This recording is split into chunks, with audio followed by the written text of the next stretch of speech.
Yeah, the hope is alive for TSM and for NA. They make it out of the groups here.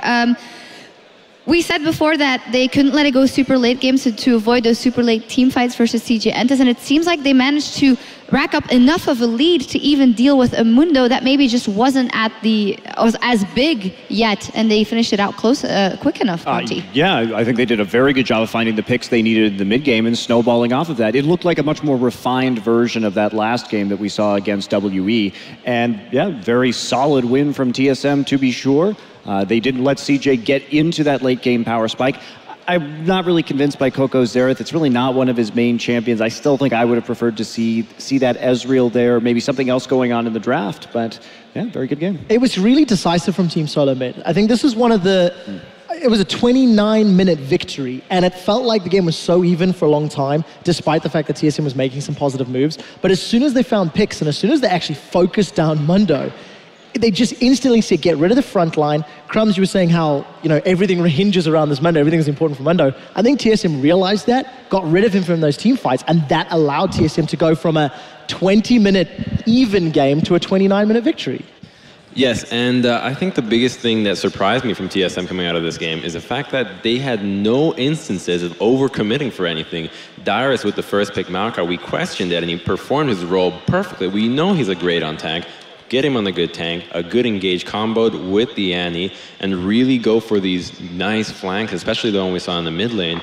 And other than that, instead of really using Bjergsen's laning strength and his ability to just be a great carry all around to kind of punish Coco, they used that to really snowball off objectives. They focused the blue buffs, focused the towers and the dragons, and then just really, well, the dragons not so much, but they really used that instead of for kills, for a plan to shut down the Xerath, make sure that when the sieging comes from CJ, they just don't have blue buffs, and Xerath just non-factor because of that strategy. And eventually, they really did an excellent job of knowing when CJ overstepped and just killing them right there and not saying, oh, we need to tower dive them now. It's like, no, take the tower and just rinse and repeat. And it felt like CJ really underestimated the damage that could come out of CJ. You know, that Sivir is 2-0. She's ahead of the Corki.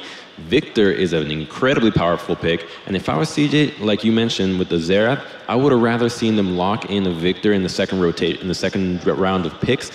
TSM is not going to take a Mundo away. They're not going to take your Leon away. Just get the Victor. You're going to go with an immobile mid lane anyways. Just get the better one. Yeah, I agree with you there. And just watching the execution of that was really good too, because we saw them so consistently when they would go into those team fights, they'd set down the Victor W or engage with an Annie-Sun, and the chaining of CC just kept people locked up. We saw numerous occasions where Shai couldn't even pop his ult, and in fact was popping it probably too late in some of the instances when he got chased down right there.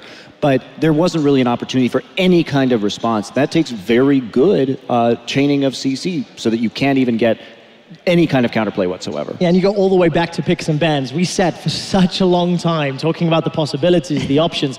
If there were a different supporter disengage, maybe TSM couldn't have run over them as it played out. If that Xerath was something different.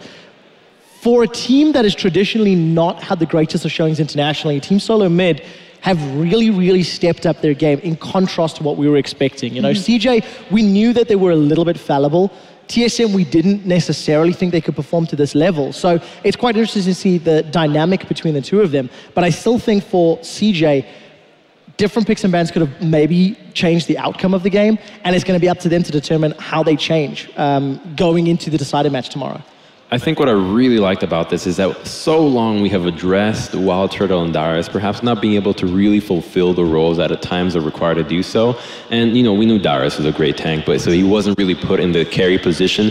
But Turtle really stood out in not being one to be caught out. He was never in the front lines, like taking unnecessary poke. I mean, only one instance where he took a Xerath down and didn't spell shield it, but it didn't matter because the engage had already come out of TSM. Immediately recognizes it, flashes out, doesn't get caught, and this is how he needs to play. Play like this, and the success that they're going to have internationally will be a lot better. Yeah, and right here finding a win as well. And for now, we're actually going to hear from one of those guys. Dyrus is on stage with Chobra.